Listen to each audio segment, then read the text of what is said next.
ಕೃಷ್ಣ ಒಮ್ಮೆ ಮುಖ ತೋರಿಸು ಮಾರ್ರೆ. ನಿನ್ನ ಮುಖ ಹೇಗುಂಟು ನೋಡುವ ಮಹಾರಾಯ. ನೀನ್ ಈ ಕಡೆಗೆ ಬಾ. ನೀನು ಈಚೆ ತಿರುಗ. ಒಳ್ಳೆ ಕತೆ ಆಯ್ತಲ್ಲ ಇದು. ಈ ಪ್ರಸಂಗ ಹೀಗೆಲ್ಲ ಬರ್ತದ ಮಹಾರಾಯ? ನಮ್ಗೆ ಗೊತ್ತಾದ್ರೂ ಉಂಟೋ ಇದು? ಅಲ್ಲ ನಿನಗೆ ಹೊಸತಲ್ಲ ಇದು, ನಮ್ಮನ್ನು ನೋಡುತ್ತಿರೋರಿಗೆ ಹೊಸತ ಈ ಪ್ರಸಂಗ. ಅಲ್ಲ ನನಗೊಂದು ಭರವಸೆ ಇದ್ದಿತ್ತು. ಏನು? ನೀನು ಈ ಹಿಂದೆ ಸಂಧಾನಕ್ಕಾಗಿ ತೆರಳಿದಾಗ ಆ ಕೌರವನಿನ್ನ ಕೊಟ್ಲು ಪ್ರಯತ್ನ ಅಲ್ಲಿ ನೀನು ಬಿಡಿಸಿಕೊಂಡು ಬಂದ. ಅದಕ್ಕಿಂತಲೂ ಹಿಂದೆ ನಂದಗೋಕುಲದಲ್ಲಿ ಯಶೋದೆ ನಿನ್ನ ಕೈ ಕಟ್ಟಿಲ್ಲಂತೆ, ಅಲ್ಲಿಯೂ ನೀನು ಬಿಡಿಸಿದ್ಯಂತೆ. ಇಲ್ಲಿ ಏನಾದ್ರೂ ಮಾಡಿ ಬಿಡಿಸೋ ಮಹಾರಾಯ. ಯಶೋದೆ ಕೈಗೆ ಸಿಗಲೇ ಇಲ್ಲ ನಾನು. ಅವಳು ಹಗ್ಗ ತಂದಾಗ ನನ್ನ ಹೊಟ್ಟೆ ಬೆಳೀತಾ ಇತ್ತು, ಹಾಗಾಗಿಲ್ವ ದಾಮೋದರ ಅಂತ ಹೆಸರು ನನಗೆ.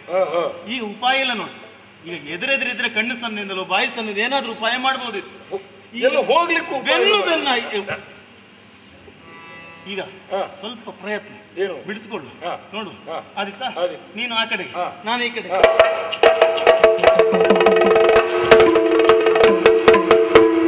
ನೋಡಿದೆಯಾ ಪಾರ್ಥ? ನೋಡಿದೆಯ ಪಾರ್ಥ ಸಾಮ್ರಾಜ್ಯದನು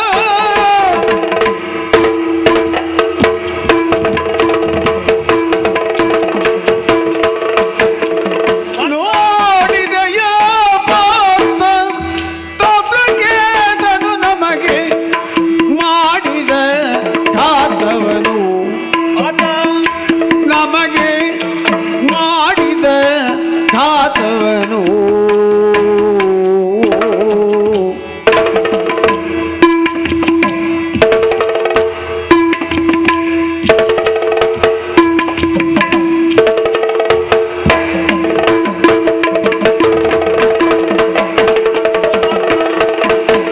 ಕೂಡೆ ಕೊಂಡೊಯ್ದದು ಮುರಗವಾನಿದ ಮುರಗೆ,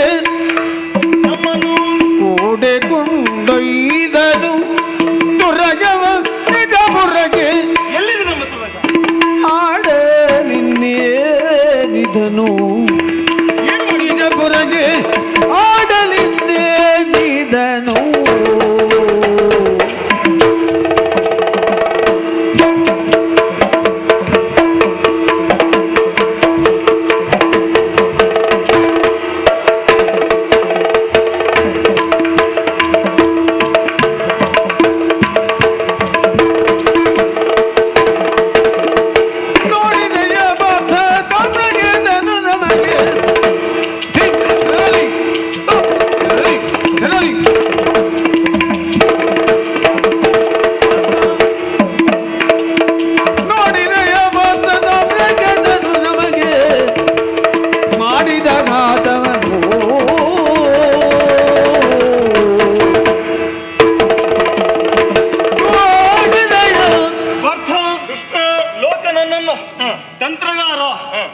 ಮೋಸಗಾರ ಅಂತಲೂ ಗುರುತಿಸ್ತಾ ಇದ್ದ, ಅದು ನಮಗೆ ಇಟ್ಟುಬಿಟ್ನಲ್ಲ ಇವನು.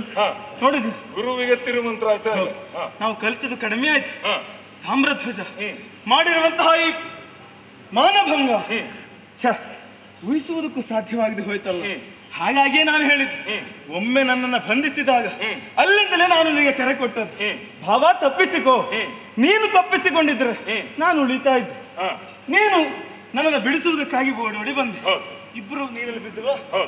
ಈಗ ಎದ್ದಾಯ್ತು, ಏನ್ ಮಾಡ್ಬೇಕಲ್ಲ. ನನಗೆ ನಿನ್ನ ಹಾಗೆ ಓಡಿ ಅಭ್ಯಾಸ ಉಂಟು ಮಾಡ ಪುಣ್ಯಾತ್ಮ. ಅದು ವಿಷಯ ಅಲ್ಲ, ಈಗ ಆಗಿರುವಂತಹ ಮಾನಭಂಗದಿಂದ ಹೇಗೆ ಪಾರಾಗುವುದು? ಹಾಗೆ ಹಿಂದಕ್ಕೆ ಹೋಗೋಣ ಅಂತ ಹೇಳಿದ್ರೆ ಕುದುರೆ ಎಲ್ಲ ಬಂಧಿಸಿದ್ದ ನಮ್ಮ ತುರುಗ ಕಾಣಿಸುವ ಯಜ್ಞಾಶ್ವ ಮುಂದೆ ಹೋಗಬೇಕು. ಧರ್ಮರಾಯನ ಈ ಅಶ್ವಮೇಧ ಪರಿಸಮಾಪ್ತಿಗೊಳ್ಳಬೇಕು. ತುರಗ ಎಲ್ಲಿದೆ? ತುರಗವನ್ನು ಕಟ್ಟಿಕೊಂಡು ಹೋಗಿದ್ದ ಅರಮನೆ ಕಡೆಗೆ ಕೊಂಡೊಯ್ದಿದ್ದ. ಹಾಗಾದ್ರೆ ತುರಗ ನಮ್ಮ ಬಳಿಗೆ ಬರಬೇಕು ಅಂತಾದ್ರೆ ಪಾಯ ಮಾಡಬೇಕು. ಒಂದು ಪಾಯ ಉಂಟು, ಒಂದು ಪಾಯವೇನು ಅಡುಗುವೆ ನಿನ್ನೊಡ,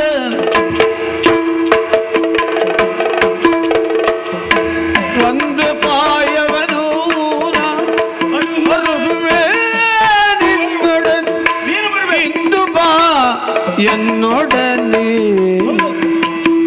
ಇಂದು ಬಾ ಎನ್ನೊಡನೆ.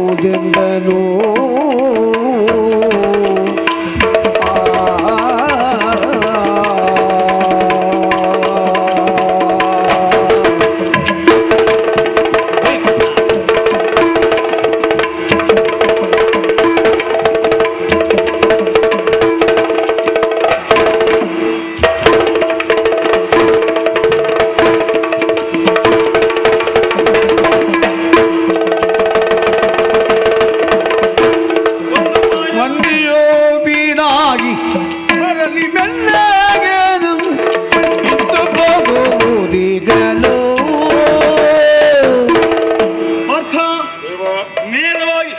ಮುಖಾಮುಖಿಯಾಗಿ ಹೋರಾಟ ಮಾಡಿದಾಗ ನಾವು ಸೋತೆವು ಅಂತಾದ್ರೆ ಇನ್ನು ಈ ಮಾರ್ಗವನ್ನು ಅನುಸರಿಸುವುದಕ್ಕೆ ಸಾಧ್ಯ ಇಲ್ಲ.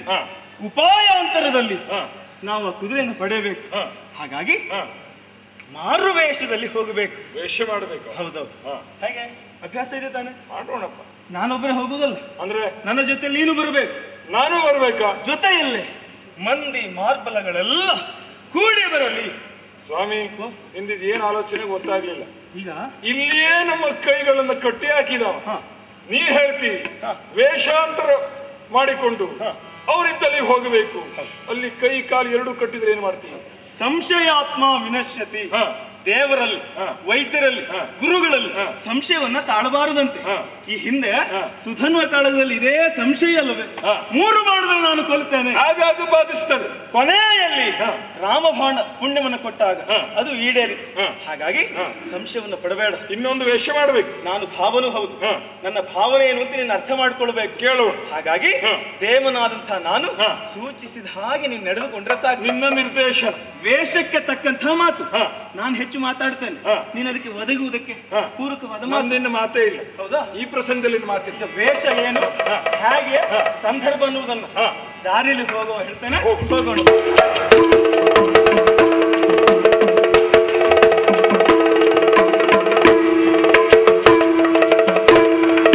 ಶ್ರೀಪತಿ ಬಲುಗುಣರೀರ್ವರು ತಮ್ಮಯ್ಯ ಆಚಾರ್ಯ ದಂದದಿ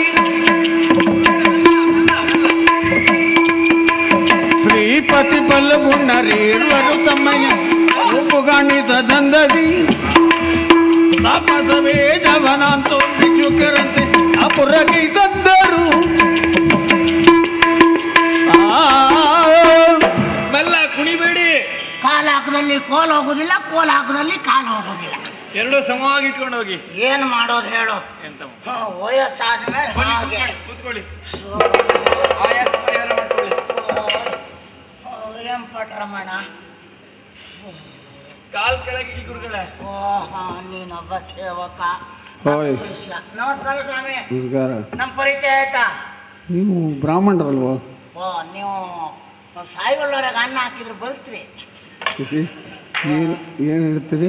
ಅಲ್ಲ ಹಾಗಲ್ಲಪ್ಪ, ನಾವು ಬ್ರಾಹ್ಮಣರಂತ ನಿಮ್ಗೆ ಗೊತ್ತಾಯ್ತು. ಸರಿ. ಆದ್ರೆ ನಮ್ಮ ಹೆಸರೇನಂತ ನಿಮ್ಗೆ ಗೊತ್ತಿಲ್ಲ. ಇಲ್ಲ ಹೇಳಿ. ನನ್ನ ಹೆಸರು ನಾರಾಯಣ ಶರ್ಮಾ ಅಂತ. ನಾರಾಯಣ? ಹೌದಾ? ಅವರು ಇವ ಅರ್ಜುನ ಶರ್ಮಾ ಅಂತ. ಇವ ನನ್ನ ಶಿಷ್ಯ, ನಾನು ಅವನೇನ್ ಗುರು. ಆದ್ರೆ ಕೆಲವರು ತಿಳ್ಕೊಳ್ಳೋದು ಭಟ್ರು ಗಂಟು ಕೊಟ್ರು ಎಲ್ಲಿಯಾದ್ರೂ ದಾರಿ ಮೇಲೆ ಬಿದ್ದು ಜೀವ ಬಿಟ್ರು ಅಂತ. ಆದ್ರೆ ಏನು ಮಾಡೋದು, ಎಲ್ಲಿ ಹೋದ್ರು ನಮ್ಮ ಸಾಧನೆ ಕಾರ್ಯ ಯಶಸ್ವಿ ಆಗೋದಿಲ್ಲ. ಆದ್ರೂ ಪ್ರಯತ್ನ ಮಾಡ್ಬೇಕು ಅಂತ ಯೋಚನೆ ಮಾಡಿದ್ದೆ. ಆದ್ರೂ ಕೂಡದೇ ಇದ್ರು ನಾವು ಬಿಡುವುದಿಲ್ಲ. ಎಲ್ಲಪ್ಪ ಮತ್ತೇನು ತೊಂದರೆ ಇಲ್ಲ, ನಮ್ಗೆ ಯಾವ ಬಾಧಕ ಇಲ್ಲ. ತೊಮ್ಮು ಕೆಮ್ಮು 2 ಬಿಟ್ರೆ ಮತ್ತೇನು ತೊಂದರೆ ಇಲ್ಲ. ಆದ್ರೂ ಪ್ರಯತ್ನ ಉಂಟು.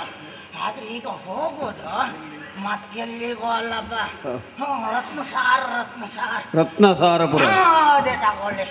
ರತ್ನಸಾರಪುರವನ್ನು ಸೇರಿ 3 ಧ್ವಜನಲ್ಲಿ 1-2 ಮಾತಾಡಿದ್ರೆ ಕಾರ್ಯ ಯಶಸ್ವಿ ಆದಿಕ್ಕೆ ಹೇಗೆ? ನಿಮ್ಮ ಮಾತಾಡಿ ಪ್ರಯೋಜನ ಇಲ್ಲ.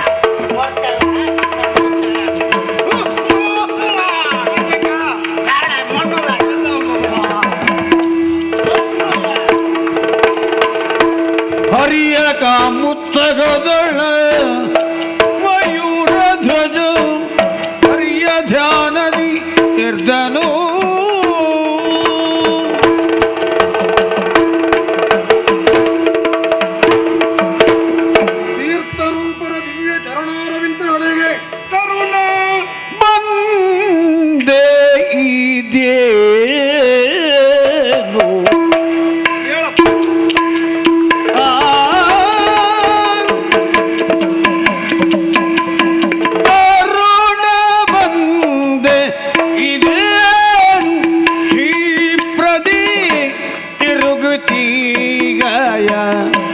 ವರುಷ ತುಂಬದೆ ತಿರುಗತಿ ಆಯ ವರುಷ ತುಂಬದೆ ತೊರಗ ಮತ್ತೊಂದು ಯಾರದು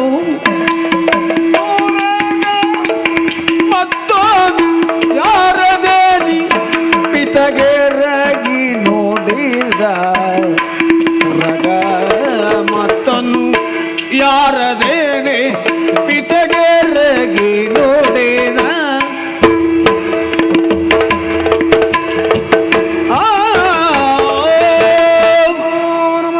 ಎದ್ದೇಳು ಸುಕುಮಾರ ತಾಮ್ರಧ್ವಜ. ತಂದೆಯವರೇ, ಮನುಷ್ಯ ಜನ್ಮ ದುರ್ಲಭವಾದದ್ದು. ಪಾವನಗೊಳಿಸಬೇಕಾದರೆ ಪರಮಪದವೇ ಶ್ರೇಷ್ಠವೆಂದು ಬಲ್ಲಿದರ ನುಡಿ. ಸರಿ, ಆ ಕಾರಣಕ್ಕಾಗಿಯೇ ಪರಮ ಪದ ಯಾವುದು? ಅದೇ ವೈಕುಂಠ ದರ್ಶನ ಅಥವಾ ವೈಕುಂಠ ಪತಿಯ ದರ್ಶನ. ನಾವು ಕೇಳಿದ ಹಾಗೆ ವೈಕುಂಠಪತಿ ಭೂಲೋಕದಲ್ಲಿಯೇ ವೈಕುಂಠವನ್ನು ನಿರ್ಮಾಣ ಮಾಡಿದ್ದಾರೆ. ಹೌದು, ವಸುದೇವ ದೇವಕಿಯರ ಮಗನಾಗಿ ನಂದ ಯಶೋದೇವಿಯ ಕಂದನಾಗಿ ಈ ಲೋಕದಲ್ಲಿ ಅಘಟಿತ ಘಟನಾಕಾರನಾಗಿ ಪಾಂಡವ ಪಾಲಕ ಎಂಬಂತಹ ಬಿರುದಾಂಕಿತನಾಗಿರುವಂತಹ ಅವನ ಸಂದರ್ಶನ ಭಾಗ್ಯ ನನಗೆ ಬೇಕು ಎಂದು ಕೇಳಿಕೊಂಡಾಗ, ಮಗನೇ, ನಾವು ಕ್ಷತ್ರಿಯರಾಗಿರುವಂತಹ ನಾವುಗಳು ತಪಸ್ಸನ್ನ ಮಾಡಬಾರದು. ಯಾಕೆ? ನಮಗೊಂದು ಧರ್ಮ ಅಂತ ಇದೆ.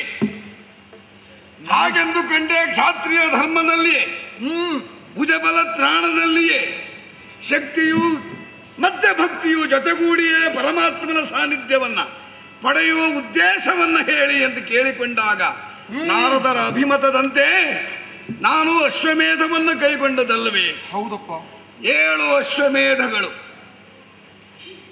ಅದು ಪೂರ್ತಿ ಆಯಿತು. 8ನೇದನ್ನು ಪ್ರಾರಂಭಿಸಿ ಕುದುರೆಯ ಬೆಂಗಾವಲಿಗನಾಗಿ ಕಿರುಸೇನೆಯೊಂದಿಗೆ ನಿನ್ನನ್ನು ಕಳುಹಿದ್ದೇನೆ ಮಗನೇ. ನಿನ್ನ ನಿರೀಕ್ಷೆಯಲ್ಲಿದ್ದೇನೆ, ದಿನ ಲೆಕ್ಕ ಮಾಡ್ತಾ ಇದ್ದೇನೆ. ಆದರೆ 1 ವತ್ಸರ ಮುಗಿದಿಲ್ಲ. ನೀನು ಬಂದು ಬಿಟ್ಟಿಯಲ್ಲ, ಅದರ ನಿಯಮ 1 ವತ್ಸರ ತಿರುಗಾಟ ಮಾಡಿಕೊಂಡು ಪುನಃ ಈ ದೀಕ್ಷಿತನಾಗಿ ಕುಳಿತಿರುವಂತಹ ನನ್ನ ಬಳಿಗೆ ನೀನು ಬರಬೇಕು, ವಂದಿಸಬೇಕು. ನಮ್ಮ ಒಂದೇ ತುರಗವನ್ನು ನೀನು ತರಬೇಕು. ನಿನ್ನ ಜೊತೆಯಲ್ಲಿ ಮತ್ತೊಂದಿದೆ. ಇದೇನು ಆಶ್ಚರ್ಯ, ಯಾಕೆ ಬಂದೆ ಹೀಗೆ?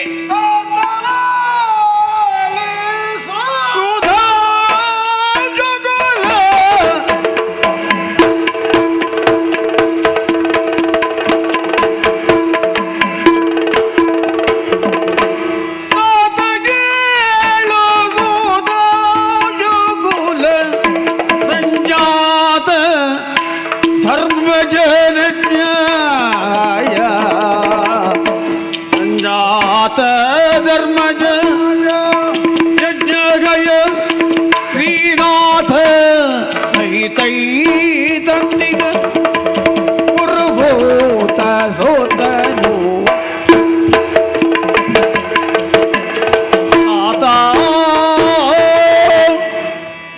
ಯಾರಿಗೂ ಆಶ್ಚರ್ಯ ಆಗುವಂತಹ ವಿಚಾರ ಅಲ್ಲದೆ ಮತ್ತೇನು?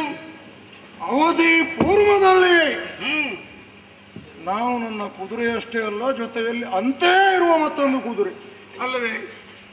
ಇದು ಆಶ್ಚರ್ಯ ಪಡಬೇಕಾದ್ದು. ಅದಕ್ಕೆ ಎದ್ದು ಬಿಟ್ಟೆ ನಾನು. ಅನಿವಾರ್ಯವಾಗಿ ಹೀಗೆ ಬರಬೇಕಾಯ್ತಪ್ಪ. ಅನಿವಾರ್ಯ? ಹೌದು. ನಿನಗೂ? ಯಾಕೆ? ಬಂಧು ಹತ್ಯಾ ದೋಷ ನಿವಾರಣೆಗಾಗಿ ಯಮನಿಗೆ ಕಂದನಾದ ಧರ್ಮರಾಯ ಅಶ್ವಮೇಧಾಧ್ವರವನ್ನು ಕೈಗೊಂಡು ತಾನು ದೀಕ್ಷಿತನಾಗಿ ಕಪ್ಪವನ್ನು ಪಡೆಯುವುದಕ್ಕೆ ದಿಗ್ದೇಶಕ್ಕಾಗಿ ಕುದುರೆಯನ್ನು ಅರ್ಜುನನ ಬೆಂಗಾವಲಿ ನಡುವೆ ಬಿಟ್ಟಿದ್ದಾನಂತೆ. ಅನೇಕ ರಾಜ್ಯವನ್ನು ಸುತ್ತಿ ಬಳಸಿ ನಮ್ಮ ರತ್ನಾಕ್ಯಪುರಕ್ಕೆ ಅಶ್ವ ಬಂತು. ಬಂದದ್ದಾದ್ರೂ ಎಲ್ಲಿಗೆ? ನಮ್ಮ ಯಜ್ಞಾಶ್ವ ಹೋಗುತ್ತಿರುವಾಗ ನಮ್ಮ ನಾಡಿನ ಗಡಿ ದಾಟುವ ಪೂರ್ವದಲ್ಲಿ ಅವರ ಕುದುರೆ ನಮ್ಮ ಗಡಿಯ ಒಳಗೆ ಬಂದದ್ದರಿಂದ, ಅದು ಸಕ್ರಮವಾದ ಪ್ರವೇಶ ಅಲ್ಲವಾದ್ದರಿಂದ, ಅಕ್ರಮ ಪ್ರವೇಶವಾದ್ದರಿಂದ ಇಲ್ಲಿಯ ಅಧಿಕಾರಿಗಳಾದಂತಹ ಅಲ್ಲ ಯುವರಾಜನಾದಂತಹ ನಾನು ಅದನ್ನು ವಿಚಾರಿಸಬೇಕು ಬೇಕು. ಆ ನೆಲೆಯಲ್ಲಿ ಆ ತುರಗವನ್ನು ನಮ್ಮವರಿಂದ ಹಿಡಿತರಿಸಿದೆ. ಹಣೆಯಲ್ಲಿರುವಂತಹ ಲೇಖನವನ್ನು ನಮ್ಮ ಸಚಿವನಿಂದ ಓದುವಂತೆ ಹೇಳಿದೆ. ಕಲ್ಪುಳ್ಳವರು ಕಟ್ಟಿ ಕಾದುವುದು ಕಾದಲಸದಳವಾದವರು ಪಾರ್ಥನನ್ನು ಕಂಡು ಶರಣಾಗಬೇಕು ಅಂತ ಇತ್ತು. ನೀನೇನು ಮಾಡಿದಿ? ರಾತ್ರಿಯ ಪಂಥಕ್ಕನುಸಾರವಾಗಿ ನಿಮ್ಮ ಸುಪುತ್ರನಾದಂತಹ ನಾನು ನಿಮ್ಮ ಕೀರ್ತಿಯನ್ನು ಹೆಚ್ಚಿಸುವುದಕ್ಕಾಗಿ ಹೆಚ್ಚುಗಾರಿಕೆಯಿಂದ ಅರ್ಜುನನಲ್ಲಿ ಪಂಥ ಪೌರುಷವನ್ನು ವ್ಯಕ್ತಪಡಿಸಬೇಕೆನ್ನುವಂತಹ ಉದ್ದೇಶವನ್ನು ಹೊತ್ತು ಆ ಅಶ್ವವನ್ನು ಹಿಡಿದೆ. ಅದನ್ನು